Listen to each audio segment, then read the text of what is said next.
Here's a warning. If you play the game before you see Return of the King, it will spoil the movie for you. Yeah, so we're reading the book.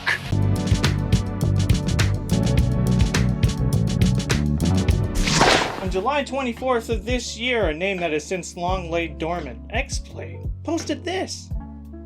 We never stopped playing 2021. This news surprised a lot of people, myself included. I'm Officer Dan, and this is my casual history and experience with the show xplay. If you're coming into this and you don't know what xplay is, xplay was a video game review show that wasn't afraid to have fun and try and make people laugh. When this targeting system makes you go like this, see, the game sucks. It began under a few different names with different hosts and levels of production value until 2003 when it was finalized as xplay on techtv. And you're welcome to Extended Play, where gaming is... Adam, that's xplay. Got it. Xplay. We're gonna purge that Extended Play. Long live the xplay. I had public access TV growing up, and my parents eventually got Dish, which is how I found it. And there they were, hosts Adam Sessler and Morgan Webb, talking about all these games. A bunch of the games were on systems I didn't even have. Being a Nintendo house and the majority of my friends also on Nintendo, I got to see these other offerings in action, while they managed to make me laugh regularly along the way. And after all this time, they still do. On today's show, we have a post-apocalyptic action RPG with hookers. Because apparently people can't get enough prostitution in real life. I know I can't. I'm not trying to be research heavy with this video and largely keeping it to my own experience, but I did come across this blog written by Morgan Webb, and in it she mentions working on 1,500 episodes of this show. I imagine I've maybe seen a fourth of those. I definitely dropped off the show around 2008 when life stuff changed.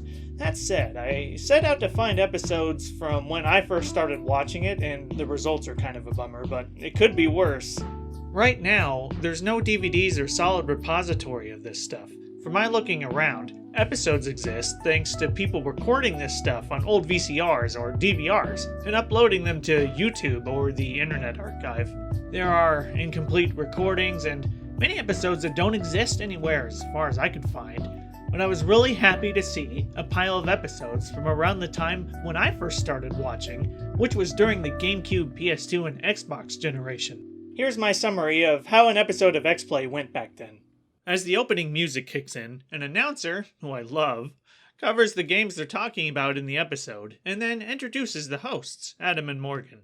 Today on xplay, a title that makes 12-year-olds giggle. It's NBA Ballers. Join us for web slinging, fighting, and unorthodox art appreciation. This announcer is incredible. I remember the voice changing. I think it changed a few times actually, but this is the person that I remember the most fondly. You voted for your favorite games. We put them all into one big show. If you don't like it, blame yourselves. And something gets lost in translation in Mobile Suit Gundam Encounters in Space. Whose rectum is that? Did he say rectum? It's game time.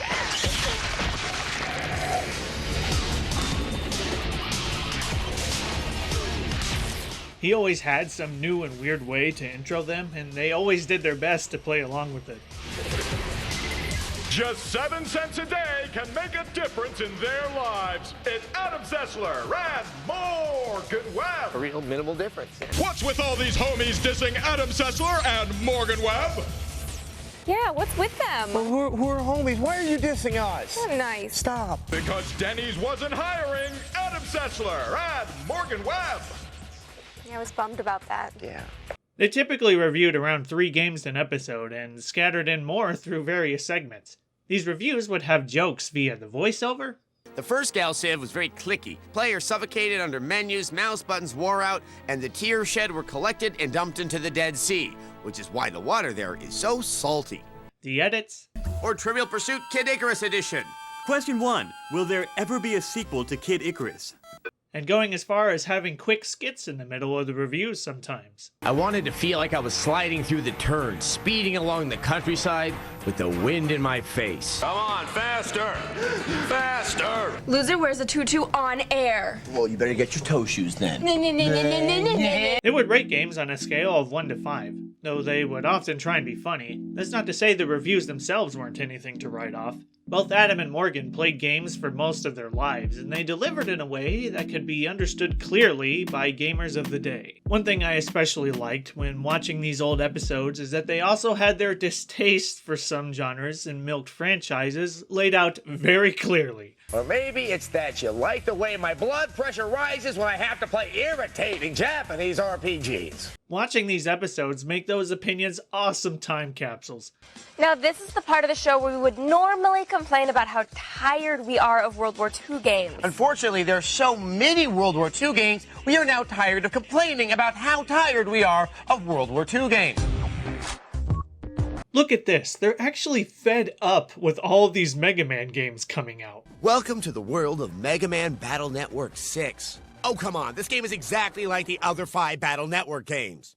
That's it, forget this game. They had a lot of different segments that gave reasons to show off more games, going as far as importing games overseas to make them happen sometimes. Just a few examples of different segments were buying guides, like for the holidays or people looking for a bargain. So many good games tanked in the past couple of years that it's a virtual smorgasbord for tightwads like myself. Skits berating the interns they had on staff. They let us out of the cage to present this award. Some excuse to choreograph a lightsaber fight. And a special one was the Golden Mullet Awards, an award show-centric episode dedicated to the worst games that came out that year. Lovingly designed after the Golden Mullet of Aquaman, recipient of the first ever Golden Mullet Award. To get into my favorite bit of history with watching this show, there is a segment that has stood fondly in my memory for years, and I even considered remastering it myself, but maybe that's just a future project down the road. It was called Uncomfortable Moments in Gaming, and it made fun of Raiden from Metal Gear Solid 2, and the part of the game where you have to run around naked for a while. Players found themselves controlling effeminate, girly ninja, Raiden. Eventually, Raiden frees himself, leading to one of the most disturbing gameplay segments in PlayStation history. I'm really uncomfortable with this. It has been years, and I'm still saying, no, don't go in there!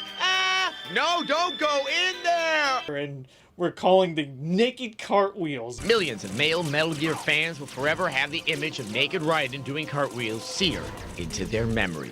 XPlay had its series finale on January 23rd, 2013, and the last episode of anything broadcast on the network before it shut down was the very first episode of XPlay. This show has been very influential and has affected my taste for consuming this type of content to this day. Now we have all these amazing people on YouTube that I love watching, and they all have their own special ways of serving up a similar kind of dish. And while I do like the serious retrospective or technical explanation of how hardware or graphics worked, my preference is when somebody can throw some good humor in. We have an Xbox game based on a point-and-click interface. Is it called Windows XP? So yeah, I'm thankful for those laughs, and I'm thankful for those memories and all the hard work that had to occur to make a show like this happen. And amazingly, this show is coming back, in whatever form that may be. I will be around to see how it shapes up. Here's one more bit from the announcer.